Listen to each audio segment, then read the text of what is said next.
Good morning, ladies and gentlemen. This is Alan with another broadcast of the Morlog Morning Digest. Please be sure to like, subscribe, hit the bell for notifications, but most importantly, share the content and help the channel grow. You're going to find a couple of links in the description for donations. I appreciate it. It helps me.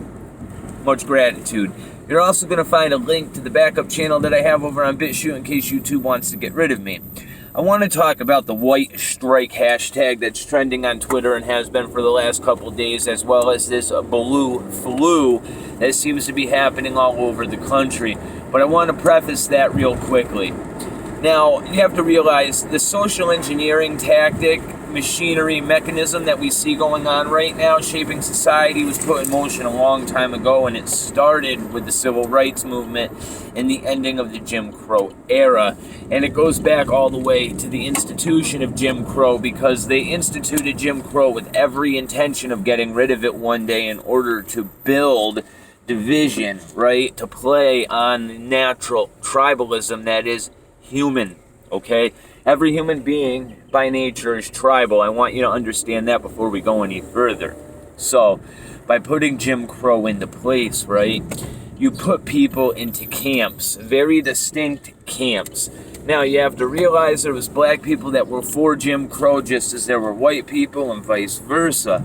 Now, my grandmother taught me something. She grew up under Jim Crow, and I want to get this through to you guys. Even though you might not agree with Jim Crow, there was something that was very great about our era in Americana when Jim Crow existed. People were honest, all right? You might have been for Jim Crow, but you were honest about it. You might have been against it, but you were honest about it. Doesn't matter what your color is here. But you knew who your enemies were and you knew who your allies were, right? And as soon as the civil rights movement came into play, what did you see? Okay? You saw black leaders team up with politicians and sell themselves out to put in place a social engineering program that ultimately set up the black tribe, right, for complete annihilation with Margaret Sanger and all of that, with the institution of Planned Parenthood, etc., etc., etc.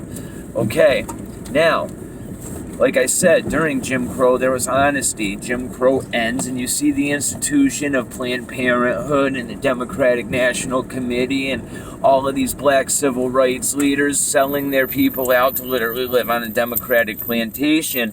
But at the same time, they did this by convincing their entire tribe of people that they were owed something.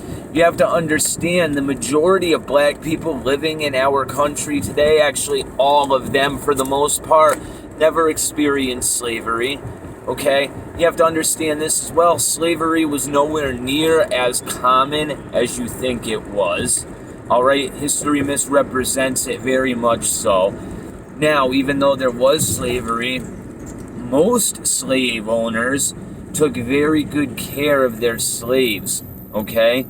Why would you ever torture, torment, etc., etc., etc., what you depend on for your economical dependence? Just understand that real quick. Slaves were not as mistreated as we thought they were. History is a son of a bitch, and it's written by those that want to paint their bias. Now, with that being understood, we see that play out into today's society. Like I said, they convince an entire tribe of people that they are owed something that they personally never experienced, and on top of that, they are taught to blame an entire other tribe of people, i.e. white people, that they are the ones responsible for this suffering that the blacks never actually experienced. And as I said, the majority of white people don't have ancestors that own slaves. In fact, most people probably have ancestors that were slaves. You see, slavery is a very common practice, and most races, right, were taken advantage of and forced into slavery at one point in history or another. It's not just blacks that have this unique experience. It just so happens that we're living in a country where blacks were the ones that were enslaved, and it's the most modern representation of slavery besides Libya today. Okay. Now, white people have been programmed the same exact way, just for the complete opposite side of the perspective here. White people are taught that we ourselves are responsible for the actions of somebody else's ancestors, because as I've already explained, most of our relatives never owned slaves, and we never partook in it at all, even if you trace our lineage back. Okay. But white people, right, the civil rights movement also ingrained into us that even if you have feelings that would be labeled as racist, right, you can't voice them because they've been made taboo. You don't even have the option of being honest. So it's created an entire section of social pariahs, right? A bunch of bad apples in a giant barrel. Now there's bad people everywhere. There's a bunch of black people that are just as racist against whites and just as racist against their own race as well, same as there are whites, okay? But what I'm trying to say is these people aren't able to voice their opinion without being completely ostracized from society. They're not allowed to form their own tribe at all, okay? Whereas back in the day, they would have been able to. You would have recognized them as your enemy and you would have had nothing to do with them. Whereas now you actively go out of your way to destroy their lives. And it further creates a divide between tribes. There's no problem with there being tribes of people until outside forces start pushing wedges between those tribes and make them fight over non-existent causes, right? Non-existent political movements, non-existent ideas, okay? Something that doesn't affect us in reality, although it's been manifested into reality by our programming. Okay, now what we're seeing is that programming's finally starting to break. It's gotten to the point where white people, although we're told that the blacks are the ones that are being victimized through racism, the complete opposite is the truth. It's all projection. Who are the ones that are prosecuted on a day-to-day basis on the news? Who are the ones that are being told to bow down on their knees, right, and apologize for something they've never done? Who's being told to shut up and bite your tongue because of the color of their skin? Who's the ones being asked to pay reparations for something we've never done? All of these injustices that I'm speaking about are happening to people with my complexion. You see, if a white person were to ever demand anything of a black person, like I just mentioned, it would be considered racism. But when it's a black person doing it to a white, or a Hispanic doing it to a white, it's a political movement. It's social justice. What kind of world are we living in here? The simulation's broken. I think we can all come to that conclusion. But white people are standing up for themselves now, which is exactly what they wanted, all right? And this is why this is all a giant engineering project, because no matter the reaction, they have the outcome and the next step in the plan already set up. If white people, right, didn't stand up for themselves, what would happen? Black Lives Matter would keep progressing forward with their freaking rhetoric and their demands, and they would get what they want because we just bowed over and let them walk all over us. If we stand up as one unit and say enough is enough, we're not going to be targeted. The last 30, 40, 50, 60 years of programming have taught society that we are being racist, and that is a taboo idea to have, when in fact we are the ones being targeted because of the color of our skin. Are you finally starting to figure out how this system works? It takes every definition of every word and turns it on its head and uses it against somebody, and they gaslight you. That is the world that we are living in, and there is no way around it. You have to recognize it for what it is. We're seeing the same thing happen with the police departments right now. This guy in Alabama, right, got his ass beat by a guy. Got his ass beat. Him and his buddy both got their ass beat trying to detain this guy. Now, with all of that being said, The guy grabs the dude's taser, starts to struggle a little bit more, gets away, right? Turns around as he's running away and discharges this taser, which, by the way, in Alabama is considered to be a deadly weapon by state law, and fires it at the police officer. Police officer pulls his sidearm, fires 3 shots, and kills the man in self-defense. He's being prosecuted on felony murder charges right now. What world am I living in? It's all done by design to create further and further divide. This all comes right on the heels of the defund the police movement. And again, it was all done by design. So now you see cops all over the country calling in, resigning, not showing up from work, walking off of the job.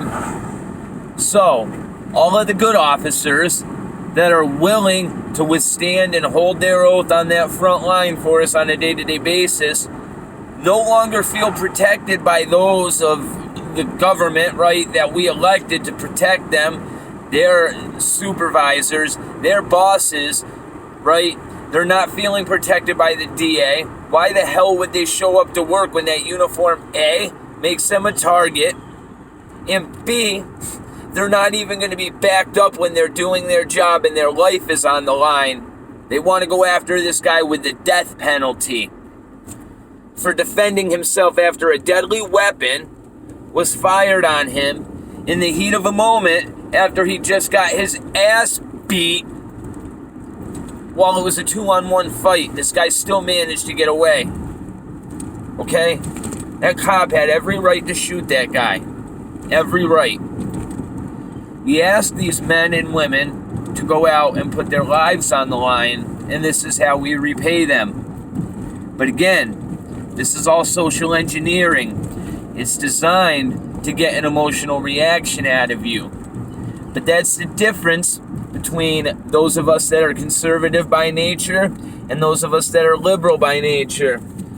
Conservatives, right, are more likely to think logically, right? Liberals think with emotion, and that's a scientific fact. Logic has been literally engineered out of our thought processes through school. You're not taught to think anymore. You're taught to read and you're taught to absorb. And then this plays into the media. And all you do is sit there and you watch TV or you listen to the radio. And because you are taught from day one in school to read, absorb, watch a video, absorb, don't think about this, you just need to know the answer to the test. You bring that into your real life. And then real life turns into the reality we're living in now. And you wonder why society is about to collapse. What happens if WhiteStrike actually happens and white people decide not to go to work? Well, 2010, white people make up 60.1% of the country. Okay? Not only that, whites predominantly make up the bread belt of America. If white people decided to strike, this country would starve. 100%. Not only that, transportation would grind to a halt. You see, the majority of truck drivers are middle-aged white men. You understand that, right? Backbone of America. But, at the same time, the most prosecuted demographic in America, by far. Another interesting fact for those of you that are still watching this video, we're led to believe that, the KKK is such a racist organization. I mentioned Margaret Sanger earlier, right? 214 children a day. Black children a day. Who kills them? Is it the KKK or Planned Parenthood? I'm waiting for an answer. That's right, it's Planned Parenthood. Margaret Sanger was quoted, and Hillary Clinton was actually quoted as admiring this quote that I'm about to tell you guys right now. Okay? Not admiring this quote, sorry. Hillary Clinton said she admired the woman, Margaret Sanger. Margaret Sanger made this quote: "We cannot let the news media report on the fact that our goal is to eradicate the black race." You see, Margaret Sanger was one of the most biggest proponents of eugenics. Okay? Now, she funded Planned Parenthood, and she purposely put all of the Planned Parenthoods in areas that were inner city, predominantly black. Okay? The gentrification of those cities was also social engineering. And they put all of these buildings like Planned Parenthood. There's no coincidence that there's a liquor store on every street corner in these neighborhoods, right? There's no coincidence that there's drug dealers all over the place. There's no coincidence that they've literally had instances of freaking crates of firearms just showing up in alleys in these neighborhoods.